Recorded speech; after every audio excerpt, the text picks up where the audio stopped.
প্রিয় উপস্থিতি, তারই আলোকে আমরা একটি সুন্দর সমাজ করার জন্য, একটি সুশৃঙ্খল, একটি সমৃদ্ধশীল দেশ করার জন্য বাংলাদেশ জামায়াত ইসলামের পক্ষ থেকে সেই দাওয়াত দিতেই আপনাদেরকে এসেছি। আজকে আপনাদের মাহফিলে তাকে বিশেষ অতিথির দাওয়াত দিয়েছিলেন মাওলানা আব্দুল হাকিম সাহেবকে। আপনাদেরকে ধন্যবাদ জানাই যে মাওলানা আব্দুল হাকিম ভাইয়ের বাড়ি সেই বড়াই গ্রাম, তাকে আপনারা ভালোবেসে বিশেষ অতিথির দাওয়াত দিয়েছেন। মাওলানা আব্দুল হাকিম ভাই বড়াই গ্রাম আসনের তিনি ভাইস চেয়ারম্যান ছিলেন এবং 2 বার কাউন্সিলর ছিলেন।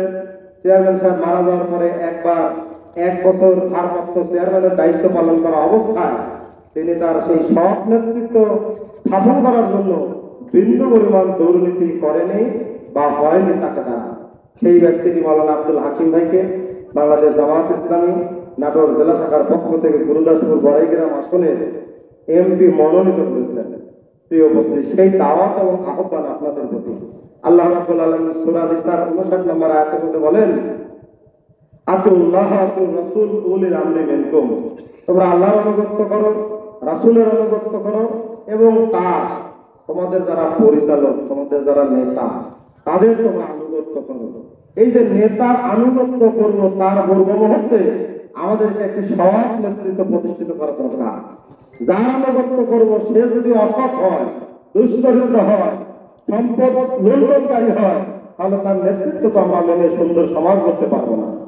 প্রিয় উপস্থিতি, এই আয়াতের শেষের অংশে যে কথাটি, সেই কথার মূল কথা হচ্ছে আমরা নেতা নির্বাচন করার ক্ষেত্রে এমন একজন নেতা নির্বাচন করব যিনি মসজিদের মেম্বার দাঁড়িয়ে খুতবা দেওয়ার মতো যোগ্যতা রাখেন, যিনি কেউ মারা গেলে তার জানাজা পড়ানোর মতো যোগ্যতা রাখেন, যিনি মসজিদের ইমামতি করার মতো যোগ্যতা রাখেন। সেই দিক থেকে মাওলানা আব্দুল হাকিম ভাই একজন আরবি শিক্ষিত মানুষ, একজন আলেম মানুষ।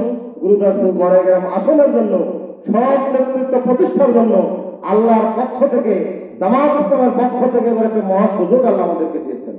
তাই আসুন, সৎ নেতা যদি নির্বাচন করতে না পারি, আমরা যতই সতের জন্য দোয়া করি, এই সৎ কিন্তু আমরা পাবো না। সুন্দর একটি সমাজ গড়ার জন্য, একটি সুন্দর সমৃদ্ধশীল দেশ গড়ার জন্য মাওলানা আব্দুল হাকিমকে গুরুদাসপুর বড়াইগ্রাম আসন থেকে আমরা ভোটের ব্যবধানে বিজয়ী করে পার্লামেন্টে কোরআনের কথা যেন বলতে পারে, এই সমাজ যেন সুন্দর সুশৃঙ্খল ভাবে গড়ে উঠতে পারে, এই দোয়া আপনাদের কাছে চেয়ে আপনাদেরকে ধন্যবাদ জানিয়ে, আপনাদের মূল্যবান সময় নষ্ট করে আপনাদেরকে কষ্ট দিয়ে এর জন্য আন্তরিক দুঃখিত। আমাদের আল্লাহ রাব্বুল আলামিন সকলকে ইসলামের জন্য কবুল করুন, এই দোয়া করে আমি আমার কথা শেষ করছি। আসসালামু আলাইকুম ওয়া রাহমাতুল্লাহি ওয়া বারাকাতুহু।